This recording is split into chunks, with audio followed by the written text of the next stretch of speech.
Hello दोस्तों, स्वागत है आप सभी का राहुल एकेडमी पर। आज हम आपके देखने वाले हैं जो आपका एसएससी एमटीएस हवलदार का एग्जाम हुआ था 12/5/2023 को। इसमें आपके 25 जीके जीएस के क्वेश्चन पूछे गए थे। तो सभी क्वेश्चन को हम इस वीडियो में अच्छे से देखने वाले हैं। देखिए, ये आपका जो एग्जाम हुआ था ये आपका 12 बजे से लेकर 2 बजे तक हुआ था, यानी कि ये आपका थर्ड शिफ्ट का एग्जाम था। तो 25 क्वेश्चन पूछे गए थे, तो इसको हम अच्छे से देखने वाले हैं।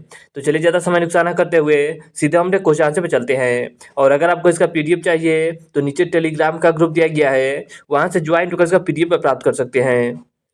देखिए, आपका पहला क्वेश्चन दे रहा है कि विशेष रूप से निर्मित पोखरों और तालाबों में मत्स्य पालन को डैश कहा जाता है। तो देखिए, इसे आपका पीसी कल्चर यानी कि मत्स्य पालन कहा जाता है। तो ऑप्शन नंबर 2 इसका करेक्ट आंसर आपका हो जाएगा, इसे आपका पीसी कल्चर कहा जाता है।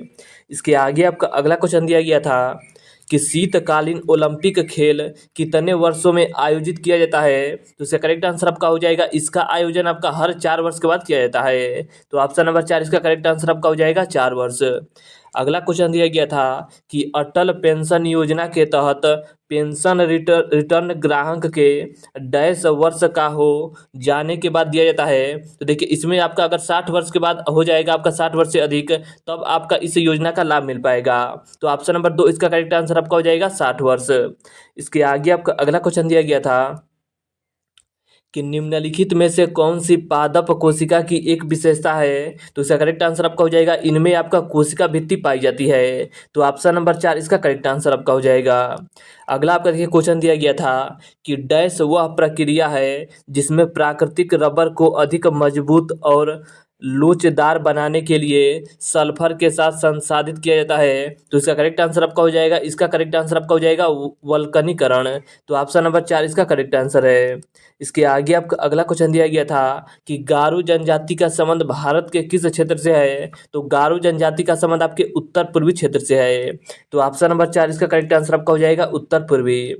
अगला क्वेश्चन दिया गया था कि ऐसी वस्तुएं जो टिकाऊ प्रकृति की होती है और जिनका उत्पादन प्रक्रिया में उपयोग होता है डैश कहलाता है। तो इसे आपका पूंजीगत वस्तु कहा जाता है। तो ऑप्शन नंबर 4 इसका करेक्ट आंसर आपका हो जाएगा पूंजीगत वस्तुएं। अगला क्वेश्चन दिया गया था कि भारत के मुख्य न्यायाधीश की नियुक्ति कौन करता है। तो भारत के मुख्य न्यायाधीश की नियुक्ति आपका भारत के राष्ट्रपति के द्वारा किया जाता है। इसके आगे आपका अगला क्वेश्चन दिया गया था कि गुरु पूरब किस सिख गुरु की जयंती के रूप में मनाया जाता है। तो इसका करेक्ट आंसर आपका हो जाएगा, देखिए जो आपका गुरु पूरब है यह आपका गुरु नानक देव की जयंती पर मनाया जाता है। तो ऑप्शन नंबर 2 इसका करेक्ट आंसर आपका हो जाएगा गुरु नानक देव। इसके आगे आपका अगला क्वेश्चन दिया गया था कि स्वर्गीय सरोजिनी नायडू को कौन सी उपाधि दी गई थी। तो देखिए, सरोजिनी नायडू की बात करें तो इन्हें आपका भारत की कोकिला कहा जाता है। तो ऑप्शन नंबर ए इसका करेक्ट आंसर आपका हो जाएगा भारत की कोकिला। अगला क्वेश्चन दिया गया था कि ऋतु संहार या छौ ऋतुएं संस्कृत साहित्य का एक उत्कृष्ट कृति है जिसे डैश ने लिखा है। देखिए, आप याद रखिएगा कि जो आपका ऋतु संहार है यह आपका कालिदास के द्वारा लिखा गया है, और कालिदास को भारत का शेक्सपियर भी कहा जाता है। तो इसका करेक्ट आंसर आपका हो जाएगा कालिदास। इसके आगे आपको अगला क्वेश्चन दिया गया था कि निम्नलिखित में से कौन एक कैलेंडर वर्ष में 1000 T20 अंतर्राष्ट्रीय रन बनाने वाले पहले भारतीय खिलाड़ी बने हैं। तो इसका करेक्ट आंसर आपका हो जाएगा सूर्य कुमार यादव बने हैं। तो ऑप्शन नंबर 3 इसका करेक्ट आंसर आपका हो जाएगा सूर्य कुमार यादव। अगला क्वेश्चन दिया गया था कि रुक्मणी देवी अरुंडेल को वर्ष डैश में पद्म भूषण से सम्मानित किया गया था। तो इसका करेक्ट आंसर आपका हो जाएगा, इन्हें आपका पद्म भूषण जो दिया गया था यह आपका 1956 ईस्वी में दिया गया था। अगला आपका क्वेश्चन पूछा गया था कि वायु गर्म करने पर डैश होती है और ठंडा करने पर डैश होती है। तो देखिए, गर्म करने पर अगर बात की जाए तो गर्म करने पर आपका वायु प्रसारित होती है, और ठंडा करने की अगर बात की जाए तो ठंडा करने पर आपका संकुचित होता है। तो ऑप्शन नंबर 4 इसका करेक्ट आंसर आपका हो जाएगा। अगला पर क्वेश्चन दिया गया था कि डैश बेरोजगारी उस न्यूनतम बेरोजगारी स्तर को कहते हैं जिसे एक स्वास्थ्य अर्थव्यवस्था मुद्रास्फीति पैदा किए बिना बनाए रख सकती है। तो इसका करेक्ट आंसर आपका हो जाएगा प्राकृतिक, यानी कि ऑप्शन नंबर 4 इसका करेक्ट आंसर आपका हो जाएगा प्राकृतिक। अगला आपका क्वेश्चन दिया गया था कि निम्नलिखित मुगल सम्राटों में से किसने पादशाह की उपाधि धारण की थी। तो इसका करेक्ट आंसर आपका हो जाएगा, देखिए जो आपके बाबर हैं इनके द्वारा आपका पादशाह की उपाधि धारण किया गया था।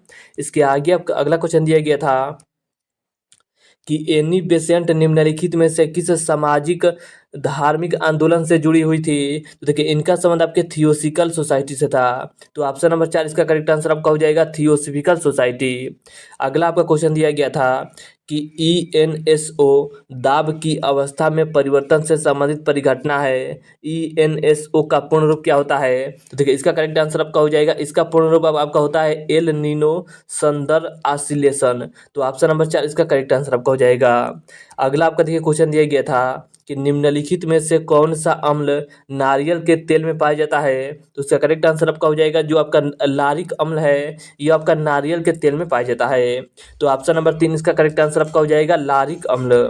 अगला आपका क्वेश्चन दिया गया था कि सिंधु घाटी सभ्यता में लोथल शहर डैश की एक उपनदी के किनारे पर बसा है। तो इसका करेक्ट आंसर आपका हो जाएगा आपका साबरमती के किनारे पर बसा है। तो ऑप्शन नंबर ए इसका करेक्ट आंसर आपका हो जाएगा।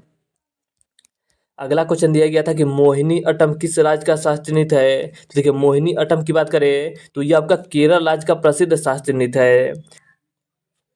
देखिए इसके आगे आपका अगला क्वेश्चन दिया गया था कि निम्नलिखित में से भारत के किस राज्य में छठ पूजा का त्यौहार मुख्य रूप से मनाया जाता है? देखिए सबसे ज़्यादा आपका बिहार में मनाया जाता है, यानी कि इसकी शुरुआत आपका बिहार से हुआ था और बिहार में भी मनाया जाता है और आपके उत्तर प्रदेश राज्य में मनाया जाता है। तो इसका करेक्ट आंसर आपका हो जाएगा बिहार राज्य।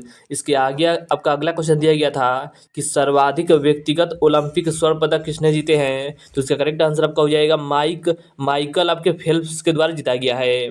तो ऑप्शन नंबर ए इसका करेक्ट आंसर आपका हो जाएगा माइकल फेल्प्स। इसके आगे आपका अगला क्वेश्चन दिया गया था कि निम्नलिखित में से कौन सा भारतीय संविधान के अंतर्गत वर्णित एक मौलिक कर्तव्य है? तो इसका करेक्ट आंसर आपका हो जाएगा देश की रक्षा करना, ये आपका मौलिक कर्तव्य के अंतर्गत आता है। और मौलिक कर्तव्य की संख्या कितनी है? तो मौलिक कर्तव्य की संख्या आपका 11 है। और मौलिक कर्तव्य को कब जोड़ा गया था संविधान में? तो मौलिक कर्तव्य को आपका 42वां संविधान संशोधन 1976 ईस्वी में जोड़ा गया था। देखिए आपका 1976 में आपके 10 मौलिक कर्तव्य को जोड़ा गया था और जो आपका 11वां मौलिक कर्तव्य है इसे आपका 86वां संविधान संशोधन 2002 में जोड़ा गया था। तो इसका करेक्ट आंसर आपका हो जाएगा देश की रक्षा करना। और जो आपका मौलिक कर्तव्य है किस देश के संविधान से लिया गया है? तो मौलिक कर्तव्य की बात करेगा तो ये आपका रूस के संविधान से लिया गया है। इसके आगे आपका अगला क्वेश्चन दिया गया था कि भाखड़ा नांगल बांध निम्नलिखित में से किस नदी पर बना है? तो देखिए जो आपका भाखड़ा नांगल बांध है यह आपका सतलज नदी पर बना है। तो ऑप्शन नंबर 4 इसका करेक्ट आंसर आपका हो जाएगा सतलज नदी।